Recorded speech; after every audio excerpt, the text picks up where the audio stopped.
ചുങ്കത്ത് Prince Jewellers. Hi Kichu.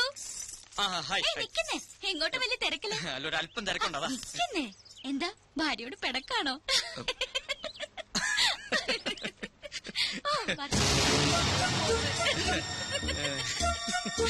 അത് ഡൽഹിന്ന് fax വന്നിട്ടുണ്ട്. 7 സീസിന്റെ contract confirm ആക്കിന്ന്. അതൊന്നും പറഞ്ഞ പറ്റില്ല. എങ്ങനെയാലും അത് ശരിയാണ്. സാറ് വേറെ എവിടെയോ ആണല്ലോ. വർമാജി, പണവും നേരവും പാഴാവുന്നതല്ലാതെ ഒരിക്കലും ഇവളൊന്ന് പിടിതരുന്നില്ലല്ലോ. അതാ പെങ്കൊച്ചിന്റെ കുഴപ്പം കൊണ്ടൊന്നല്ല. പിന്നെ അന്നപൂർണേശ്വരി ശാപം കിട്ടിയ ഒരു മുനിയുടെ കഥയുണ്ട്. ഇഷ്ടഭക്ഷണങ്ങളെല്ലാം മുന്നിലെത്തും, പക്ഷെ ഭക്ഷിക്കാനുള്ള യോഗമില്ല. ഇങ്ങനെ തൊടാതെ ഇങ്ങനെ തൊട്ടാ മതി. കാര്യം എന്നാ അങ്ങനെ തൊടാം. രാവിലെ ഷൂട്ടിങ്ങിനായി കൊച്ചിങ് വരും. അപ്പൊ സാറ് തിരക്കില്. സാറ് ഫ്രീ ആവുമ്പോ കൊച്ചു ഹോസ്റ്റലിലെത്തും. പിന്നെങ്ങനെ? തെളിച്ചു പറ. ഞാനൊരു പ്ലാൻ പറയട്ടെ. ഒരു ഔട്ട്ഡോർ ഷൂട്ടിംഗ് പ്ലാൻ ചെയ്തൂടെ? ഇതിന്റെ ബാക്കി വല്ല ഊട്ടിയിലോ ബാംഗ്ലൂരിലോ പോണ്ടിച്ചേരിയിലോ മറ്റോ. അതാവുമ്പോ പെങ്കൊച്ചി 24 മണിക്കൂറും സാറിന്റെ കയ്യിൽ തന്നെ ഇരിക്കും. Varmaji, thank you very much. Great idea. Akhila, താൻ വളരെ ലക്കിയാണല്ലോ. എന്താ മനു? അഖില ചെയ്ത ആദ്യത്തെ ആഡ് തന്നെ നോർത്ത് ഇന്ത്യയിൽ ക്ലിക്കായി. പ്രഷസ് കണ്ടപ്പോഴേ കമ്പനി സാറ്റിസ്ഫൈഡ് ആയിരുന്നു. ഇപ്പതാ പുതിയ ഓഫർ. പക്ഷെ ഇത്തവണ ഫ്ലോറിലായിരിക്കില്ല, ഔട്ട്ഡോറാ. പോണ്ടിച്ചേരിയാ കമ്പനിക്ക് താല്പര്യം. ഞാൻ ഓക്കെ പറഞ്ഞു. നാളെ തന്നെ പുറപ്പെടണം. അല്ല, ഇത്ര പെട്ടെന്ന് പോണോന്ന് പറഞ്ഞാല് പിന്നെ ഞാനും അത് ചോദിച്ചു. പക്ഷെ ഇമ്മീഡിയറ്റ് റിലീസ് വേണമെന്നാണ് കമ്പനി പറയുന്നത്. അല്ല, എന്നാലും ഇയാളെല്ലാം പോയി അറേഞ്ച് ചെയ്തേ. പോയെ രോഗി ഇച്ഛിച്ചതും പാല്, വൈദ്യൻ കൽപ്പിച്ചതും പാല്. അതുപോലെ ഇപ്പൊ അല്ലേ? മനസ്സിലായില്ല. ഒഴിവ് കിട്ടുമ്പോ അഖിലയും കൂട്ടി ഒരു ട്രിപ്പ് അടിക്കാമെന്ന് 2-3 ദിവസമായി ഞാനും ആലോചിക്കായിരുന്നു. അഖിലയ്ക്കും ഒരു ചേഞ്ച് ആവുമല്ലോ. ദാ ഇപ്പൊ അതും ഒത്തു. മനസ്സിലായില്ലേ? അതായത് ട്യൂബ്ലൈറ്റ് ആണ്, ട്യൂബ്ലൈറ്റ്. നിനക്കിത് എന്തിന്റെ സൂക്കേടാക്കിച്ചു? എടാ, കനകമൂലവും കാമിനി മൂലവുമാണ് മനുഷ്യന്റെ സമനില തെറ്റുന്നെന്ന് പറയുന്നതിന്റെ ലേറ്റസ്റ്റ് തെളിവാണ് നീ. അവളെ പാട്ടിന് വിട്ടങ്ങനെ എത്ര തവണ ഞാൻ നിന്നോട് പറഞ്ഞു. ദേ, അങ്ങോട്ട് നോക്കിയേ, അത് കണ്ട.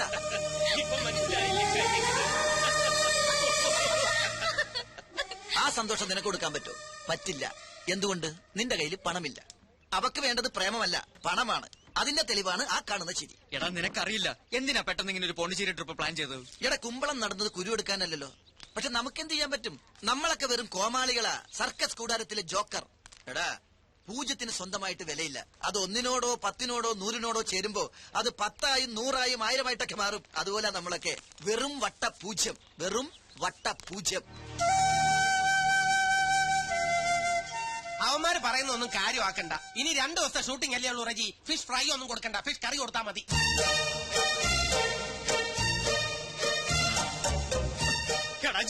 എന്താ നീ അറിഞ്ഞ എന്ത്? ഔട്ട്ഡോർ ഷൂട്ടിങ്ങിനായിട്ട് മനസ്സാറ് പോണ്ടിച്ചേരിക്ക് പോകുന്നു. അതെ, പോണ്ടിച്ചേരിക്ക് പോകുന്നു. ഒപ്പം കുറെ മോഡൽസ്. ഇത് പറഞ്ഞതല്ലേ, നിനക്കെന്താ വട്ടായ? പക്ഷെ രഞ്ജു ചേച്ചി പോകുന്നില്ല. എടാ, ഇതിന്റെ ഇടയിൽ രഞ്ജു ചേച്ചി എങ്ങനെ വന്നു? ചേട്ടാ, മണ്ട ബാല് പുറകിലുണ്ട്. ഓ, രഞ്ജു ചേച്ചി.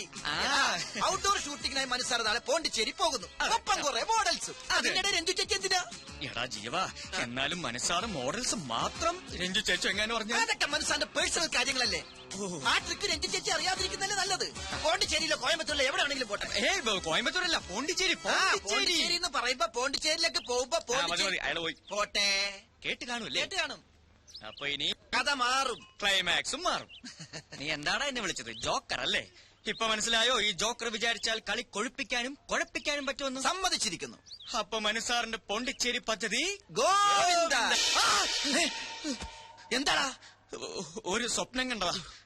എടാ, ഇത് പോണ്ടിച്ചേരിയാണ്. ടെൻഷനൊക്കെ മാറ്റിവെച്ച് ഒന്ന് ഉല്ലസിക്കാനാണ് നമ്മൾ ഇവിടെ വന്നത്. അതിന്റെ ഇടയിലെ നട്ടുച്ചക്കൊരു സ്വപ്നം കാണല്. ഞാനും കണ്ടു സുന്ദരമായൊരു സ്വപ്നം. പോണ്ടിച്ചേരി ബീച്ചിലെ അഗാധമായ കടൽപ്പരപ്പിൽ ഒരു സ്വർണ്ണ നൗകയിൽ ഞാനും ഒരു ഫ്രഞ്ച് മദാമ്മയും മാത്രം. നൗക അകലങ്ങളിലേക്ക് ആടി ഉലഞ്ഞ് നീങ്ങും തോറും മനസ്സുകൊണ്ടും ശരീരം കൊണ്ടും ഞങ്ങൾ അടുക്കുകയായിരുന്നു. ഒടുവിൽ അതൊരു ചുംബനത്തിന്റെ പക്കോളം എത്തിയപ്പോ പണ്ടാരടങ്ങാനായിട്ട് നിന്റെ ഒടുക്കത്തെ ദുസ്വപ്നം. കിടന്നു ഉറങ്ങടാ. ഞാൻ ബാക്കി കാണട്ടെ. പകൽക്കിനാവ് ഫലിക്കുമെന്നാ. മനസ്സാറും അഖില എപ്പോഴേ എത്തി. മുറി കയറി കഥ കൂടച്ച്. ഒരു മുറിയിലോ? 2 മുറിയില്. അത് പുറത്തുനിന്ന് നോക്കിയാല്. അകത്താണെങ്കിലോ രാത്രി കൂടുവിട്ട് കൂടുമാറാൻ ഇടയ്ക്കൊരു മരവാതിൽ മാത്രം. മരവാതിലോ എന്ന് വെച്ചാ? ആശാരിമാര് മരം കൊണ്ട് പണിയുന്ന വാതിലിനാണ് മരവാതിൽ എന്ന് പറയുന്നത്. ഇടാ മനുസാറിന് അകലേക്കാണ്, പുറത്തിറങ്ങണ്ട. അകത്തൂടി തന്നെ ഒരു പൊനാങ്കി വാതിലുണ്ടെന്ന് അർത്ഥം. അല്ല, ഈ വാതിലില്ലാത്ത ഞാൻ ആ സ്വപ്നം ഒന്ന് ഫിനിഷ് ചെയ്തോട്ടെ പ്ലീസ്.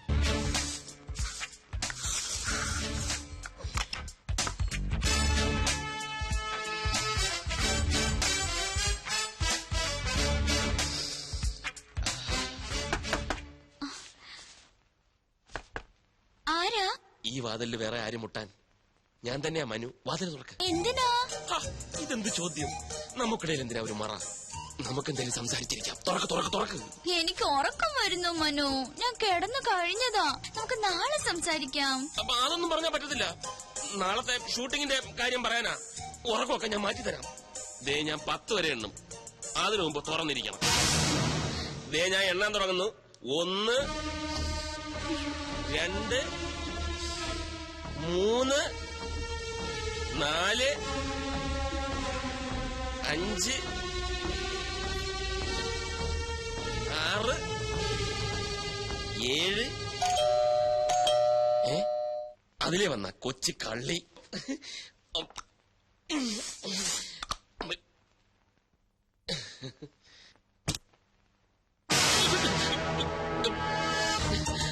നീ ഇവിടെ? വെൽക്കം. Thank you. ഞാൻ ഒറ്റയ്ക്കല്ല. പിന്നെ ഞാനും ഉണ്ട് അളിയാ. ആദ്യം ബാലുവേട്ടനോട് താങ്ക്സ് പറ. എന്തിന്? ഇത് ബാലുവേട്ടന്റെ ഐഡിയ അല്ലേ മനുവേട്ടൻ ഒരു സർപ്രൈസ് തരാൻ? ഓ, നിന്റെ ഐഡിയ ആയിരുന്നല്ലേ? താങ്ക്സ്. പെട്ടെന്നുള്ള പ്ലാനിങ് ആയതുകൊണ്ടല്ലേ അളിയന് രഞ്ജുവിനെ അറിയിക്കാൻ പറ്റാത്തത്. അതുകൊണ്ട് ഞാനൊന്ന് ഹെൽപ്പ് ചെയ്യാമെന്ന് വെച്ചു. ഏതായാലും ഹെൽപ്പ് വളരെ നന്നായി. അപ്പൊ എല്ലാം പക്കയല്ലേ?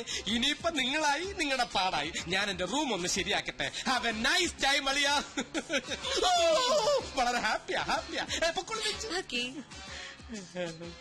ഇതുകൂടെ ഒറ്റയ്ക്ക് വെച്ച കേട്ടോ. പൂവർ അളിയൻ. നല്ല സ്ഥലം, എനിക്കിഷ്ടമായി. അതെ, നമ്മുടെ ഹണിമൂൺ ഇവിടെ വരായിരുന്നു അല്ലേ മനുവേട്ട? കറക്റ്റ്. ഞാനും അതിനെപ്പറ്റി ആലോചിച്ചു. ഒന്നും ചോദിച്ചില്ലല്ലോ. എവിടെ നമ്മുടെ ഹണിമൂൺ കപ്പിൾസ്? ആര്? കിച്ചു അഖിലേയും. ഓ, നമ്മുടെ കിച്ചുവാകിലേയും അവരവരെ മുറി കാണും. നമുക്ക് പോയി കാണാം. വേണ്ട വേണ്ട. അതെന്താ? നീ എന്തായി പറയുന്നത്? നമ്മൾ അങ്ങോട്ട് ചെന്ന് കാണാനോ? നമ്മുടെ ശമ്പളം പറ്റുന്നവർ ഇങ്ങോട്ട് വന്നല്ലേ കാണേണ്ടത്? അതിന് ഞാൻ വന്നത് അവർ അറിഞ്ഞിരിക്കില്ലല്ലോ. രാവിലെ അറിയുമല്ലോ. അത് പോരാ, എനിക്ക് ഇപ്പൊ കാണണം. മനുവേട്ടനെ ഞെട്ടിച്ച പോലെ എനിക്ക് അവരെ ഒന്ന് ഞെട്ടിക്കണം. മനുവേട്ടനല്ലേ എപ്പോഴും പറയാറ് കിച്ചു സ്വന്തം അനിയനെ പോലെയാണെന്ന്. എന്നിട്ട് ഇപ്പൊ മാത്രം എന്താ ഒരു ശമ്പളക്കാരനായത്? അതല്ല, എന്നാൽ ഈ രാത്രി അവരെ ബുദ്ധിമുട്ടിക്കണം. അതൊന്നും സാരമില്ല. അവർക്ക് ഇതൊന്നും ഒരു ബുദ്ധിമുട്ടാവില്ല. മനുവേട്ടൻ വരണ്ട, ഞാൻ പൊയ്ക്കോളാം. ഏതാ മുറി? അത് വേണ്ട, ഞാനിവിടെ വരാം. പക്ഷെ ഈ വേഷത്തിൽ വേണ്ട. യാത്ര ചെയ്ത് വന്നതല്ലേ, ഒന്ന് ഫ്രഷ് ആയിട്ട് വരും. അത് കറക്റ്റ്. ഞാനിപ്പോ അതല്ല ബാത്റൂം, അതാണ് ബാത്റൂം. ഇത് വേറെ മുറിയാ. മുറിയോ? ആ, കിച്ചുവിന്റെ മുറി. കിച്ചന്റെ മുറിയോ? ഇത്ര അടുത്തോ? അത് നന്നായി. 2 കപ്പിൾസ് അടുത്ത്. ഓക്കെ, ഒരു 5 മിനിറ്റ്. ഓക്കെ.